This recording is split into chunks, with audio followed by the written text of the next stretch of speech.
Autism എന്നത് ഒരു രോഗാവസ്ഥയല്ല. അതിനപ്പുറത്ത് അത്തരം കുട്ടികളെയും ഓട്ടിസം ബാധിച്ചവരെയും കൂടെ നിർത്തേണ്ടത് ഈ സമൂഹത്തിൻ്റെ ബാധ്യതയാണ് എന്നുള്ള വലിയ സന്ദേശം നൽകിക്കൊണ്ടാണ് ഒരുപറ്റം യുവാക്കൾ ഇന്ന് കൊച്ചിയിൽ നിന്നും ഇലവീഴ, പൂഞ്ചിറ തുടങ്ങിയ ടൂറിസ്റ്റ് കേന്ദ്രങ്ങളിലേക്ക് യാത്രയാകുന്നത്. 90കളിൽ അക്യുനാസ് കോളേജിൽ നിന്നും പഠിച്ചിരുന്ന ഒരു കൂട്ടം വിദ്യാർത്ഥികൾ അവർ ഇന്ന് ഒരുമിച്ച് ചേരുകയാണ്. സമൂഹത്തിൽ ഓട്ടിസം ബാധിച്ചവരെ ഒരുമിച്ച് ചേർത്ത് നിർത്തിക്കൊണ്ട് അവരുടെ യാത്രയുടെ വിശേഷങ്ങൾ.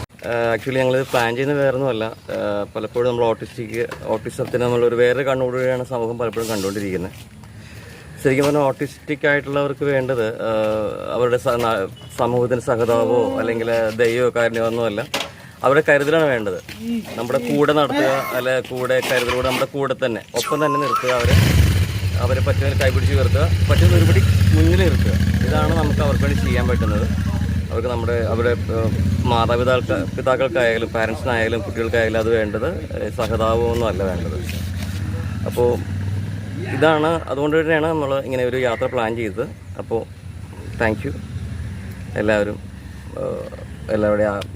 നമ്മൾ ഇത് എക്സ്പെക്റ്റ് ചെയ്യുന്നു, നമ്മുടെ എല്ലാവരും സഹകരണം എക്സ്പെക്റ്റ് ചെയ്യുന്നു. Thank you. ഞാൻ ഈ റൈഡിൻ്റെ ഭാഗമാകുന്നത് ഒരു പ്രത്യേകതയുണ്ട്. കാരണം 90കളിൽ അക്യുനാസ് കോളേജിലെ പ്രീ ഡിഗ്രിക്ക് പഠിച്ച ഒരു പറ്റം വിദ്യാർത്ഥികൾ, ആ 15 വയസ്സിൽ ഒരുമിച്ച് കൂടിയ വിദ്യാർത്ഥികൾ ഇന്ന് 50ലേക്ക് അടുക്കുമ്പോഴും ഒരുമിച്ച് നിൽക്കുന്നു. ആ ഒരുമിച്ച് നിർത്തിയ ആ സ്നേഹം, ഇൻസ്റ്റിറ്റ്യൂട്ട് നൽകിയ ആ ഒരു കൂട്ടായ്മ, ആ ഒരു ബോണ്ട്, ആ ഇൻസ്റ്റിറ്റ്യൂട്ടിൽ നിന്ന് തന്നെ ഒരു നോബൽ കോസിന് വേണ്ടി ഒരു ബൈക്ക് റൈഡിനേക്ക് എൻ്റെ പ്രിയ സുഹൃത്തുക്കൾ പുറപ്പെടുകയാണ്. ഇവിടെ നിന്ന് ഇലവിഴ പൂഞ്ചിറയിലേക്ക്, നമ്മൾ ഇടുക്കി ഭാഗങ്ങളിലേക്ക്, പല മേഖലകളിലേക്കുമാണ് നമ്മുടെ റൈഡ് പോകുന്നത്. ശ്രീ സന്ദീപ് സൂചിപ്പിച്ചതുപോലെ ഒരു നോബൽ കോസിന് വേണ്ടിയാണ് ഈ യാത്ര. ഓട്ടിസത്തിന് ഒരു അവയർനെസ് നൽകുന്നതിന് വേണ്ടി ഈ യാത്രയിലുടനീളം പല മേഖലകളിൽ വെച്ച് നമ്മൾ ഇതിനു വേണ്ടി നമ്മൾ നിൽക്കുകയാണ്. ഈ ഒരു സന്ദേശം പ്രചരിപ്പിക്കുന്നതിന് വേണ്ടി മുൻകൈയെടുത്ത എൻ്റെ പ്രിയ സുഹൃത്തുക്കൾക്കും ഇവിടെ വേദിയാകാൻ സാധിച്ചിട്ടുള്ള ചാരിതാർത്ഥ്യത്തോടുകൂടി ഈ യാത്ര മംഗളകരമാകട്ടെ എന്ന് ആശംസിച്ചുകൊണ്ട്, ഇത് ഞാൻ ഔദ്യോഗികമായി ഒരു യാത്രയ്ക്കുണ്ടല്ലോ, അത് ഫ്ലാഗ് ഓഫ് ചെയ്യാൻ നിങ്ങളെല്ലാവരുടെയും സഹകരണവും അനുവാദവും ആഗ്രഹിക്കുന്നു. ഹായ്, ഞാൻ സന്ദീപ്. ഞാൻ 15-year-old ഓട്ടിസ്റ്റിക് ആയിട്ടുള്ള ശ്രീഹരി എന്ന് പറഞ്ഞ മകൻ്റെ അച്ഛനാണ്. ഞങ്ങൾ ദുബായിലാണ് സെറ്റിൽഡ്. അപ്പോൾ ദുബായിൽ ഞങ്ങൾ കുറേ ആക്ടിവിറ്റീസ് ഉണ്ട്. കാരണം നമ്മുടെ സുഹൃത്തുക്കളും സമൂഹമൊക്കെ വളരെയധികം ക്ലോസ്ലി കണക്ട് ചെയ്യാറുണ്ട്. ഇവിടെ നമ്മൾ വെക്കേഷൻ വരുന്നത് കൊണ്ട് തന്നെ ആ ഒരു കോർഡിനേഷൻ നടക്കാറില്ല. അപ്പോൾ ആ ഒരു സന്ദർഭത്തിലാണ് നമ്മുടെ കൂടെയുള്ള സുഹൃത്തുക്കളോട് ഇങ്ങനെ ആശയം പങ്കുവച്ചപ്പോൾ എല്ലാവരും മുന്നിട്ടിറങ്ങി സ്വന്തമായിട്ട് എല്ലാവരും സന്തോഷത്തോടു കൂടി അവരും അവരുടെ മക്കളൊക്കെ ആയിട്ട് വന്നൊരു യാത്ര ഞങ്ങൾ പുറപ്പെടുകയാണ്. ഉദ്ദേശം ഓട്ടിസ്റ്റിക്കായ കുട്ടികൾ വീടുകളുടെ മതിലുകളിൽ ഒതുങ്ങി പോകരുത്, സമൂഹമായിട്ട് അവർ ഇടപഴകണം, അവർക്കൊരു ഇൻക്ലൂസീവ് വേൾഡ് കൊടുക്കാൻ നമുക്ക് സാധിക്കണം. അത് നമ്മളുടെ ഉത്തരവാദിത്തമാണ്, നമ്മുടെ കടമയാണ്. അപ്പോൾ ആ ഒരു ഉത്തരവാദിത്തം എൻ്റെ സുഹൃത്തുക്കൾ ഏറ്റെടുത്ത വഴിക്ക് അവരുടെ കുടുംബങ്ങൾ ഇനി ഓട്ടിസത്തെക്കുറിച്ച് അവർക്ക് കൂടുതൽ മനസ്സിലാവും, അവർക്ക് ചുറ്റുമുള്ള സമൂഹം മനസ്സിലാവും. അങ്ങനെ നമ്മൾ എല്ലാവർക്കും ഓട്ടിസം എന്താണെന്നും ഓട്ടിസം എന്ന അവസ്ഥയിൽ ജീവിക്കുന്ന കുട്ടികൾക്ക് എന്തൊക്കെ നമുക്ക് ചെയ്യാൻ പറ്റുമെന്നുള്ളൊരു ചിന്തയാണ് നമ്മൾ ഇതിലൂടെ കൊണ്ടുവരാൻ ശ്രമിക്കുന്നത്. ഏറ്റവും ഇമ്പോർട്ടൻ്റ് ആയിട്ട് it is okay to be different. അതാണ് നമ്മൾ ഈ കൊടുക്കുന്ന മെസ്സേജ്.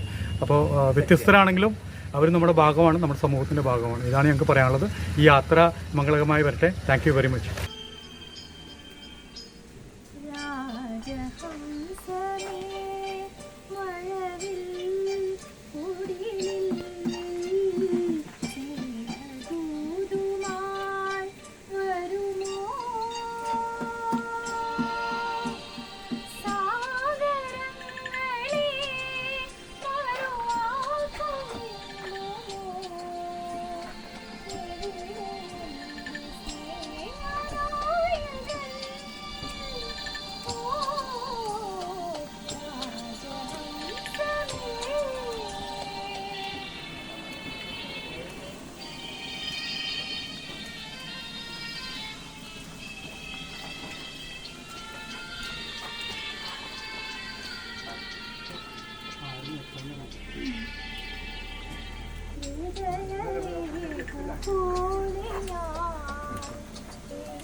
ഇന്ന് 14 പേർ പോയെങ്കിൽ ഈ സമൂഹത്തിലുള്ള മുഴുവൻ പേർക്കും ഇതൊരു സന്ദേശമായി മാറണം.